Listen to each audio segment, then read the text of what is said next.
Bismillahirrahmanirrahim. Assalamualaikum warahmatullahi wabarakatuh. Ketemu lagi dengan Bapak untuk penyajian materi ketiga tentang dampak kolonialisme dan imperialisme.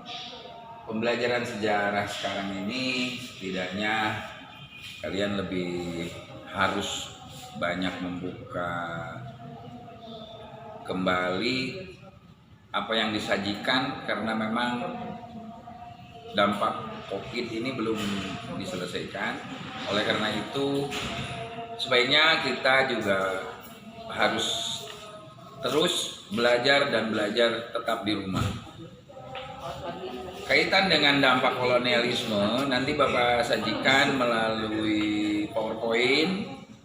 Silakan simak, kemudian kalian lihat seperti apa dampak yang ditimbulkan oleh kolonialisme dan imperialisme khususnya di Indonesia. Sedangkan kompetensi dasar yang harus dikuasai oleh kalian bisa menganalisis dampak politik, budaya, sosial, ekonomi, dan pendidikan ketika penjajahan bangsa Eropa dari mulai Portugis, Spanyol, Belanda, Inggris dalam kehidupan bangsa Indonesia masa kini. Poin yang kedua, kompetensi dasarnya adalah menalar dampak politik, budaya, sosial, ekonomi, dan pendidikan pada masa penjajahan bangsa Eropa, baik Portugis, Spanyol, Belanda, Inggris, dalam kehidupan bangsa Indonesia masa kini dan menyajikannya dalam bentuk cerita sejarah. Bapak harapkan kalian nanti simak apa yang nanti disajikan dalam PowerPoint, terus kemudian baca dalam uraian dampak politik bagi lingkungan sekitar, baik di bidang pemerintahan, mulai pemerintahan, ekonomi,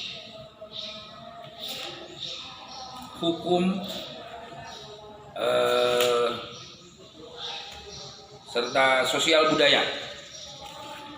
Artinya di dalam proses kolonialisme yang begitu lamanya terhadap bangsa Indonesia, baik oleh Portugis, Spanyol, utamanya Belanda, sekian ratus tahun, 350 tahun kita dijajah, ini tentunya akan berdampak besar pada kehidupan pemerintahan. Bapak contohkan, misalnya dalam bidang pemerintahan, penjajahan Barat melakukan kebijakan yang ketat, yang cenderung menindas, di mana ada politik Divide et Impera. Coba kalian nanti simak Divide et Impera itu seperti apa, ungkapkan dampaknya bagi kerajaan-kerajaan yang memang pada waktu itu sudah ada di Indonesia dan berusaha dikuasai oleh pemerintahan kolonial Belanda. Itu contoh. Yang kedua, dampak ekonomi. Misalnya ketika jalan pos atau Grote Postweg yang dilakukan oleh Daendels masa 1811 sampai 1815, ini berdampak besar pada perubahan ekonomi yang ditimbulkan oleh adanya jalan poros antara Anyar Panarukan. Anda kemukakan kembali seperti apa dampak ekonomi dan sosialnya. Tak lupa juga Bapak harapkan kalian jangan lupa absen tiap hari.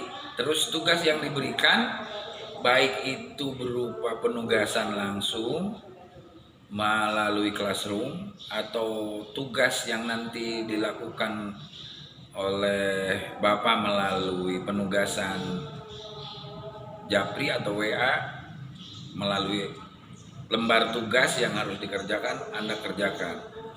Mudah-mudahan ini akan memberikan sebuah pengetahuan tambahan dan juga kalian bisa mencari sendiri. Artinya Anda lebih mandiri bertugas.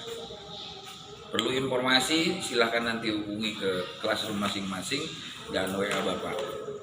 Untuk itu Bapak ucapkan terima kasih. Mudah-mudahan di pembelajaran ketiga ini, materi ketiga, kalian bisa melaksanakan dengan baik dan menjalankan tugas dengan baik. Billahi taufiq wal hidayah. Wassalamualaikum warahmatullahi wabarakatuh.